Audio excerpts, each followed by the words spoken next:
Shut up, Franzen. This is from Scientific American, September 2019, written by science communicator Kate Marvel. Shut up, Franzen. Climate change is real and things will get worse, but because we understand the driver of potential doom, it's a choice, not a foregone conclusion. We are, I promise you, not doomed, no matter what Jonathan Franzen says. We could be, of course, if we decided we really wanted to. We have had the potential for total annihilation since 1945 and the capacity for localized mayhem for as long as societies have existed. Climate change offers the easy choice of a slow destruction through inaction, like the proverbial frog in the slowly boiling pot. And there are times when the certainty of inevitability seems comforting. Fighting is exhausting. Fighting when victory seems uncertain or unlikely, even more so. It's tempting to retreat to a special place, a cozy nook, a mountaintop, a summer garden, wait for the apocalypse to run its course, and hope it will be gentle. Science offers something close to certainty on many fronts, but on doom, it is ambiguous. The definitive things we can say are rooted in basic physics and clear measurements. The molecular structure of carbon dioxide means it can absorb the heat radiated by the planet. Carbon dioxide is the inevitable byproduct of combustion. Combustion, setting fire to long dead plants and animals, liberating the never-used energy stored in their fossilized corpses, is a convenient way to power an industrial society.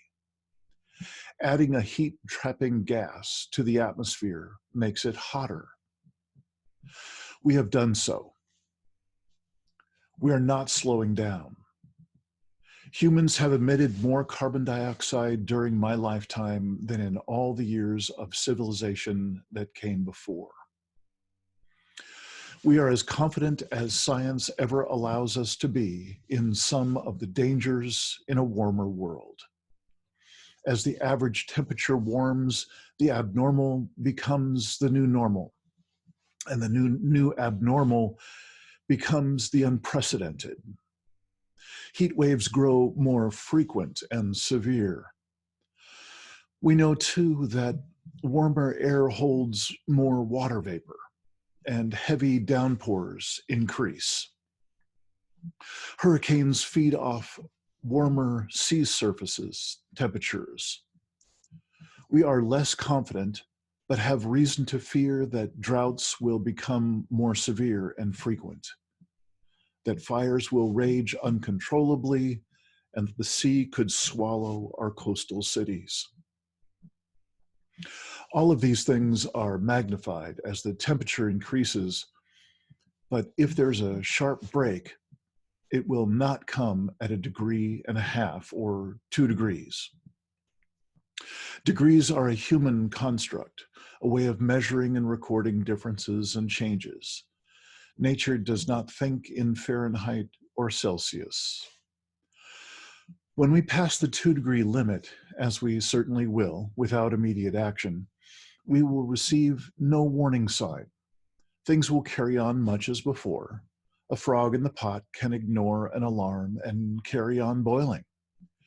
It is not in the nature of frogs to heed such warning signs.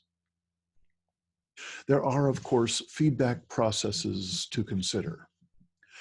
Things change on a warmer world, and these changes can in turn warm the world, which changes things and on in a vicious spiral toward unimaginable danger.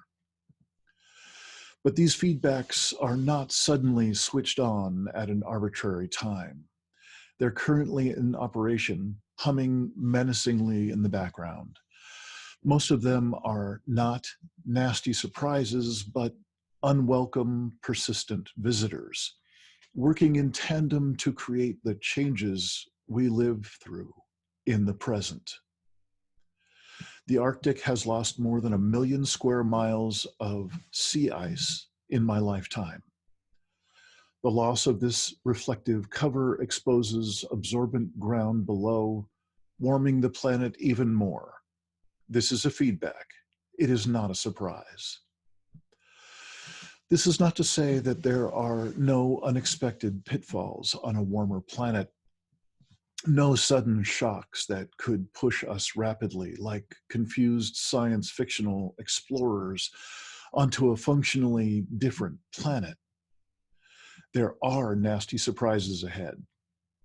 There are known unknowns and unknown unknowns, and a whole spectrum of terrifying variations on half-known processes at work in the present.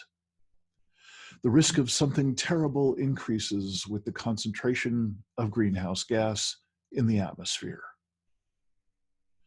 But it is precisely the fact that we understand the potential driver of doom that changes it from a foregone conclusion to a choice, a terrible outcome in the universe of all possible futures. I run models through my brain. I check them with the calculations I do on a computer. This is not optimism or even hope. Even in the best of all possible worlds, I cannot offer the certainty of safety. Doom is a possibility. It may be that we have already awakened a sleeping monster that will, in the end, devour the world. It may be that the very fact of human nature, whatever that is, forecloses any possibility of concerted action. But I'm a scientist, which means I believe in miracles. I live on one. We are improbable life on a perfect planet.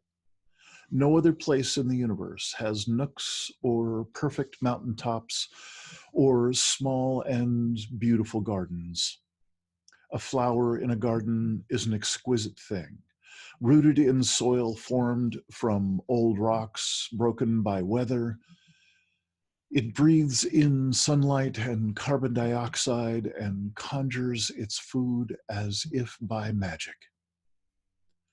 For the flower to exist, a confluence of extraordinary things must happen. It needs land and air and light and water, all in the right proportion, all at the right time. Pick it, isolate it, and watch it wither. Flowers, like people, cannot grow alone.